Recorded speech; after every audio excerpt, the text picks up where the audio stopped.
This meme is going viral. It's getting a lot of people upset as well. They can't articulate why. Is why I find it interesting. They say, "Oh, so being woke means respecting people." I'm like, no. Being woke means not being able to define what a woman is. And the reason that it's hitting the right place is that there's a cocktail of things that are going wrong here, and they're specifically catered to the woke ideology. Like no other ideology throughout human history, in any corners of the world, has been capable of doing this.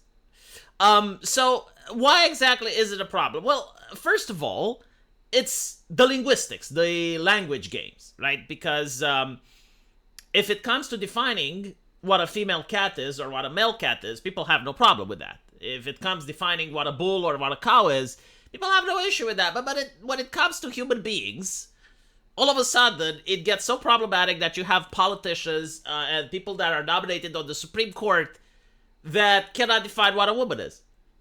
And the reason for it is the linguistics, right? Because people have a vested interest in observing objective reality. Like they will say, well, doctors assign the gender at birth. No, doctors do not do that. Like if a doctor sees a penis, they can't say it's a girl, right? Like they do not have the power, they do not have the authority to actually assign. They observe the thing, right? But you have certain scientists, people much more smarter than I, that have differentiated gender from sex.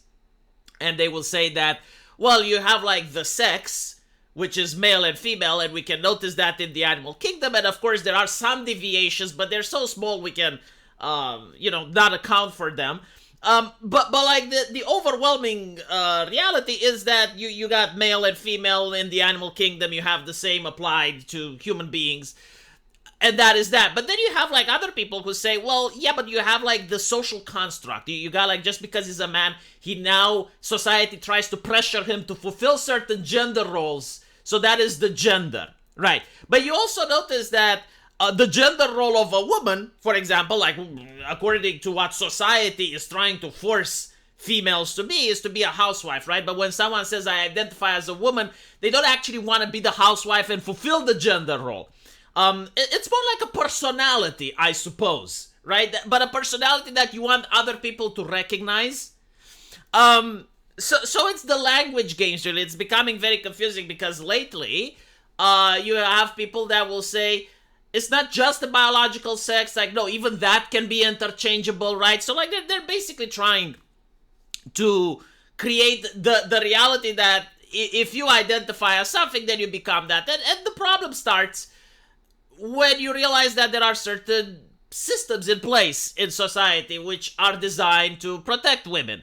There are entire movements and political parties that are trying to protect women. But when you're unable to even define what a woman is, all those barriers and the people that are activists, they can't even do their job, right? Like, if a man commits a crime and they identify as a woman and you put them in a woman's prison, like for many men, that can even be viewed as a reward.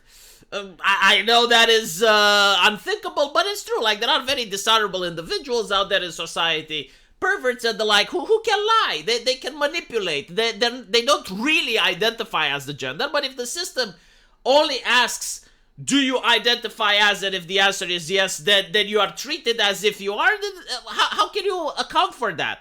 How can you say if they're lying or not? Well, you can't. So this is why a lot of people are upset with this. But it's not just the language games, right?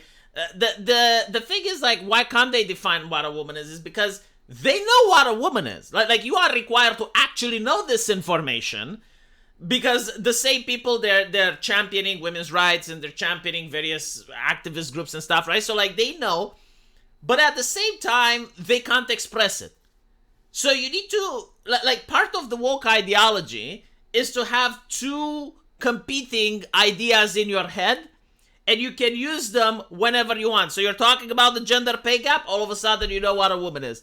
Now you're being asked the question, all of a sudden you forgot what a woman is. Like, you gotta constantly juggle these things in your head. Very disingenuous, right? You're not honest with yourself, you're not honest with the people around you, but you gotta, like, change the definition. You gotta play the Moat and Bailey tactic constantly.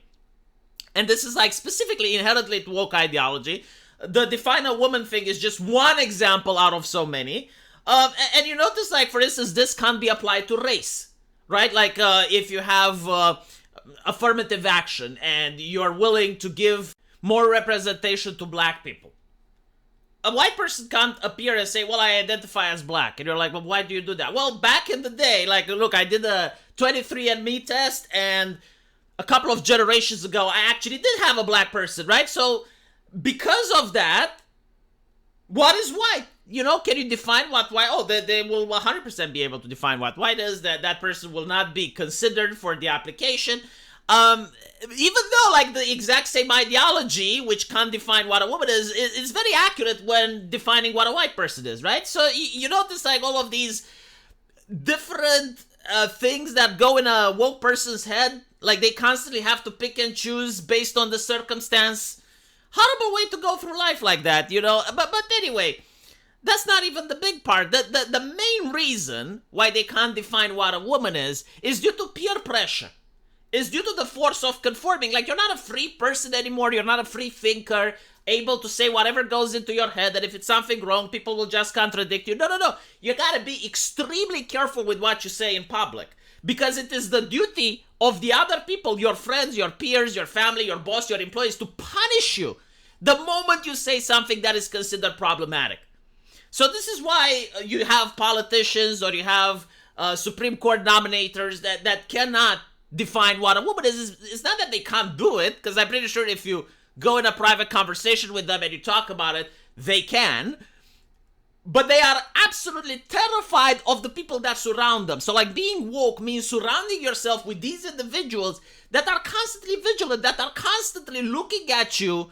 And the moment you say something wrong, it's not like you can get forgiveness or you get another chance. No, it's like one shot, you're out in most cases, right? So you get persecuted by your peers, and this is why woke ideology is so toxic. Like, even people that are religious zealots very rarely behave in this manner.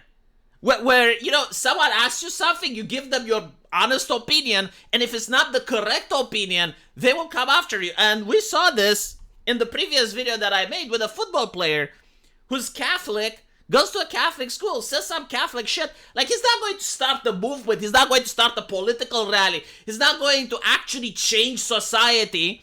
Like, he is just one football player that says some right-wing shit.